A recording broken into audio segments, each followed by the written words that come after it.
تیسرا حق یہ ہے کہ بچہ 7 دن کا ہو جائے، 7 دن کا، تو اس کی طرف سے عقیقہ کیا جائے، بچی کی طرف سے 1 بکری اور بچے کی طرف سے 2 بکریاں ذبح کرنا مستحب ہے، مستحب، سنت نہیں ہے، مستحب ہے۔ کیوں؟ کیونکہ ہر کسی کے بس میں نہیں ہوتے بکریاں ذبح کرنا، آج کل مہنگائی کا دور ہے، تو مستحب ہے اس کا حکم۔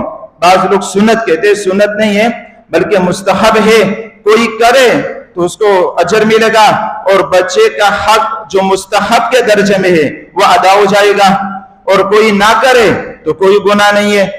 تو بچوں اور بچوں کا تیسرا حق والدین پر یہ ہے کہ 7 دن کا ہو جائے تو کیا کروائے، عقیقہ کروائے، 7 دن کا ہو جائے تو عقیقہ کروائے۔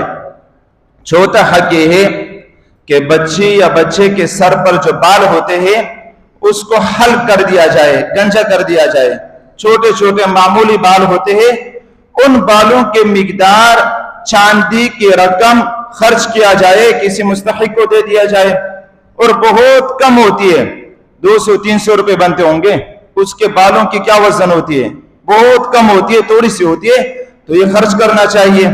یہ بچوں کا والدین پر حق ہے۔